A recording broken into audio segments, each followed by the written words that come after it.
Hi friends, అందరికీ నమస్కారం. ఇప్పుడే అందిన వార్త. చంద్రబాబుకు షాక్ ఇచ్చిన జేసీ ప్రభాకర్ రెడ్డి. ఈ విషయాలన్నీ తెలుసుకునే ముందు మన ఛానల్ ని లైక్ చేయండి, షేర్ చేయండి, సబ్స్క్రైబ్ చేసుకోండి. ఇంక లేట్ చేయకుండా వీడియోలోకి వెళ్ళిపోదాం ఫ్రెండ్స్. తాడిపత్రి మున్సిపల్ చైర్మన్ మాజీ ఎమ్మెల్యే జేసీ ప్రభాకర్ రెడ్డి సంచలన వ్యాఖ్యలు చేశారు. అక్రమ ఇసుక రవాణా చేస్తున్న వారిని ప్రభాకర్ రెడ్డి హెచ్చరించారు.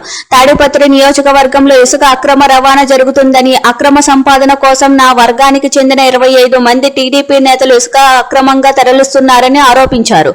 త్వరలోని ఏసీబీ విజిలెన్స్ అధికారుల విచారణ జరుగుతుందని, ఇకపై ఇసుక అక్రమ రవాణా ఆపాలని, లేకపోతే తానే చర్యలు తీసుకుంటానన్నారు. గతంలో అక్రమంగా ఇసుక అరికెట్టేందుకు ట్రిబ్యునల్, హైకోర్టు, సుప్రీంకోర్టుకు వెళ్లినా ప్రయోజనం లేదన్నారు ప్రభాకర్ రెడ్డి.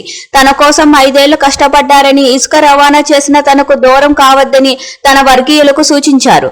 ఇసుక అవసరమైతే మున్సిపాలిటీ ద్వారా రవాణా చేస్తామని, ఇసుక ఎట్లా అమ్మాలో తనకు తెలుసన్నారు. అక్రమంగా ఇసుక రవాణా చేస్తున్న టిప్పర్ ఓనర్లను వదిలిపెట్టేది లేదని, వాళ్ళనే డబ్బులు సంపాదించుకునేది, మిగతా వారు లేరా అంటూ కొందరు టిప్పర్ యాజమానులపై తీవ్ర ఆగ్రహం వ్యక్తం చేశారు. మీ అందరూ నాకు ఆప్తులు, నాకు ప్రాణాలు ఇచ్చేవారు, కానీ ఇసుకతో నాకు దూరం కావద్దు అని సూచించారు. తాను కూడా గత ప్రభుత్వ హయాంలో ఎంతో పోగొట్టుకున్నానని, అలా అని తాను వెళ్లి ఇసుక తవ్వుకోవడం లేదు కదా అన్నారు. అవసరమైతే మున్సిపాలిటీ ద్వారా ఇసుక రవాణా చేద్దామని, తాడిపత్రి మున్సిపాలిటీని మరింత అభివృద్ధి చేద్దామని పిలుపునిచ్చారు. ఇసుకను అక్రమంగా రవాణా చేస్తున్న వాళ్ళు ఇప్పటికైనా బుద్ధి తెచ్చుకోవాలని సూచించారు జేసీ ప్రభాకర్ రెడ్డి.